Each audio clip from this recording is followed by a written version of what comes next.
Hello, so welcome back to my channel. So this is our continued discussion. So for the subject of special education, so our topic last discussion is the disorder, the emotional and behavioral disorder. So the definition of emotional and behavioral disorder. Okay, so now let's talk about the behavioral patterns of younger children. So, as we all know that when you talk about behavioral or emotional or the behavioral or the emotional patterns of younger children, it is unpredictable because they are still undergoing the maturation process itself. So, since it is very unpredictable, it is unstable. So, let's try to get to know some approaches on how we can help them, on how we can address some of the emotional and behavioral disturbances.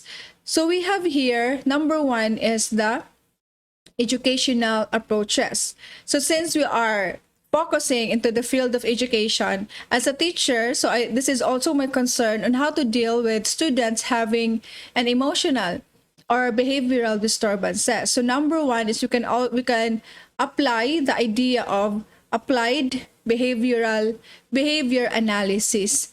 So when you talk about applied behavior analysis, is the regular teacher and the special education teacher work collaboratively in developing an individualized education plan or IEP for the students. So this is a collaboration process.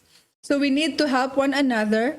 Like if I am the regular teacher and I'm talking to a special education teacher, so we need to help one another to plan out and develop an individualized education plan or IEP for our students. So the main reason why we do that, for why we are developing an IEP, an individualized education plan, is to decrease the undesirable and maladaptive behavior and increase the occurrence of desirable behavior.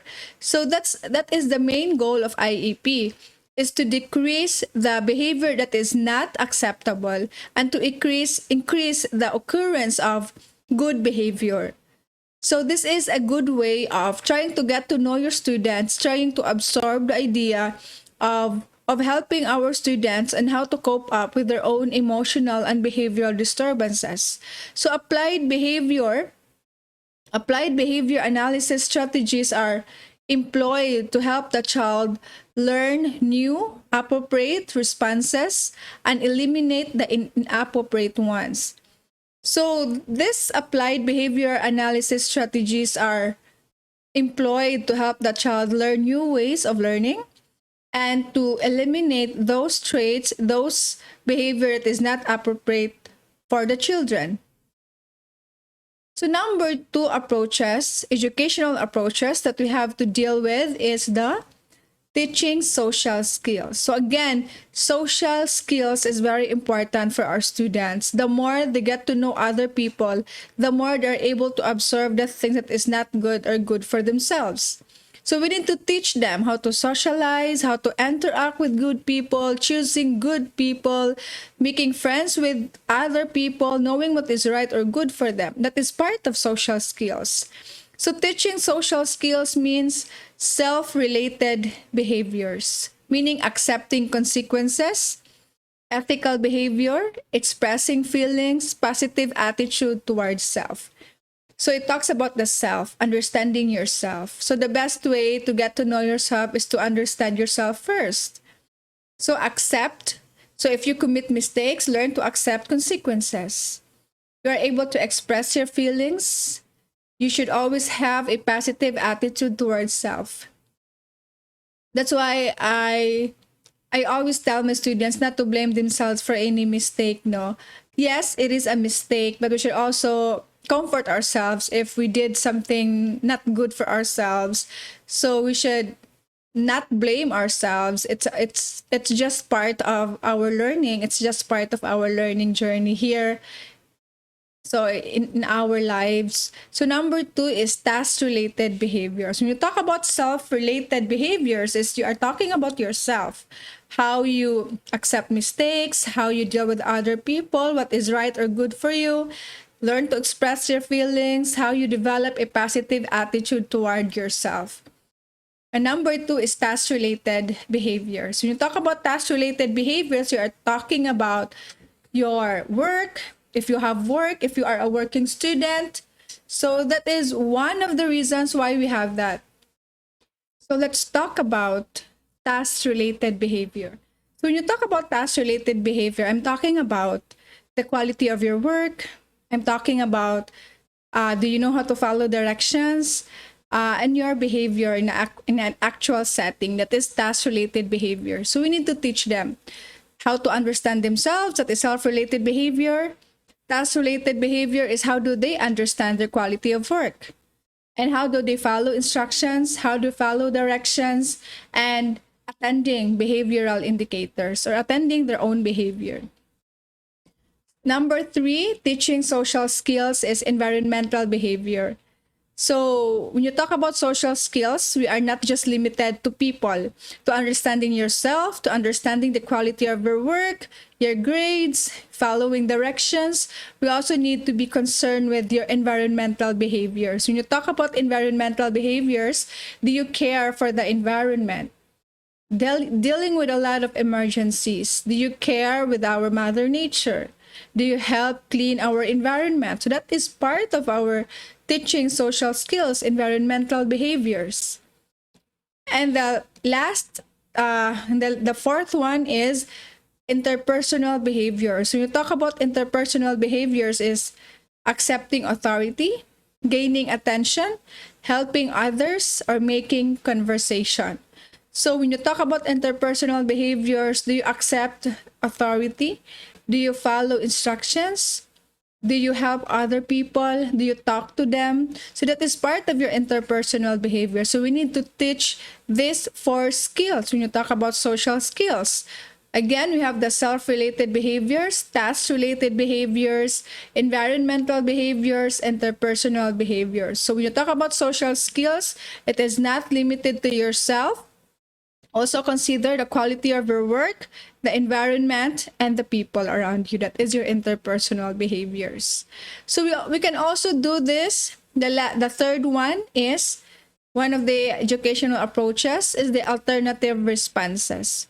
So instructions consisted of individualized videotape modeling and behavior rehearsals. When you talk about alternative responses is we are doing modeling and behavioral instruction. So we are teaching them how to do this. We are a good model. So for example, a teacher, we should always be a good model for our students. We should also portray a good model aspect as a teacher. Okay, so that is alternative responses. The more they are exposed to that, the more they're able to observe the things that is good for them. So number 4 educational approaches is teaching self-management skills. This is the fourth one, teaching self-management skills. So research findings show that children with behavior problems have low self-concept and believe that they have little control over their lives. So according to research, people who are dealing with behavioral problems, they have low self-esteem, low self-concept, and they always think that they have little control over their lives. So the only way to know to handle their problems is to act out the disruptive behavior. The result is always a feeling of worthlessness and frustration. So again, when you talk about teaching self-management skills, is majority of students who are experiencing emotional and behavioral disorders is they have low self-concept, low self-esteem, and they always believe that they have little control over their lives. So you always feel the feeling of worthlessness and frustrations. And the best way to handle that kind of problem is to act out their disruptive behavior. We need to let them express that feeling in order for us to become aware, to practice self-management skills. So we also have the intervention procedures that minimize behavior problems. So since they are experiencing disruptive behavior, they always have low self-concept, low self-esteem, they really feel that these things are out of their control. So what is our intervention to minimize behavior problems? We have the ecological intervention and the positive reinforcement. So what is ecological intervention? Okay, so what is ecological intervention? Ecological intervention is built on the principle that behavior problem exists within the child's environment. So behavior problems exist within a child's environment. So it could be biological or environmental environment. Okay, or this focus mainly on the environmental environment, like the home and the family influences and other influences. So when you talk about child's environment, there is a constant global interaction between the child and the environment. Yes, as long as we are here, we are living here, there's a lot of interaction between yourself and other people. There is an constant interaction between the child and the environment occurs. In ecological intervention, the point of encounter between the child and the people or events in the environment are identified. So we are trying to get to know the background of the students, the encounter, the events of the child, no? The encounter between the child and the people or events in the environment are identified. The source of the problem is traced in terms of the people, the cultural influences, and other influences in the community. So it is more about background checking, trying to connect the dots, trying to get to know the person, trying to get to know the background, the family, the history, to come up with a good intervention procedure. That's why we should also consider the cultural influences, the practices, the traditions, the background of the family. So an intervention procedure that focuses in the person and the environment is developed and applied to the problematic situation. So once everything is identified, so the person and the environment is developed and applied to the problematic situation. So once everything is identified, the root causes of the problem, the background of the students, the historical background, the family background, the cultural practices, the traditions, the events, the family. So that is the best way for us to get to know the person and to come up with a good intervention just to minimize behavior problems. Number 2, intervention is the positive reinforcement. When you talk about reinforcement, there is a what? Reinforcement is there is a negative and a positive reinforcement. So let's talk about positive reinforcement. Positive is a good reinforcement. So positive reinforcement is a universally accepted intervention designed to increase the display of desirable behavior and to decrease or reduce the opportunity for negatively viewed behavior to occur through a system of rewards. So meaning positive reinforcement is trying to display more desirable traits and to lessen non-desirable traits. So on the other hand, negative reinforcement involves, so you talk about positive reinforcement, once the child is demonstrating a good behavioral traits, you will give them a reward. That is a positive reinforcement. Negative reinforcement is when the child is demonstrating a negative behavior. So you are taking something out of the child, and that's a perfect example of negative reinforcement. Trying to get something from the child. Positive reinforcement is giving something to the child as a sort of reward or punishment. The reward is the positive reinforcement, the negative reinforcement is the punishment. Okay, so we also have extension. So when you talk about positive reinforcement, extension. So when you talk about extension is very useful in reducing the number intensity of undesirable behavior. So when you want to lessen the number of negative behavior, you will do extension. Rule setting. We also have the rule setting. So you are establishing rules to follow, and if they don't follow, they will get a punishment. That is rule setting. That is part of reinforcement. pacing the lesson and using a variety of activities, or simple yet effective ways of managing behavior.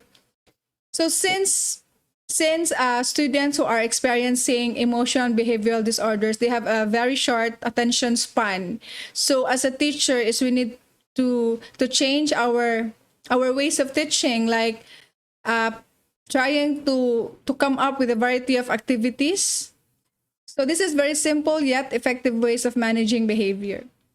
So some examples that we can do for the children who are experiencing to minimize negative behavior is games, humor, letting others follow the examples.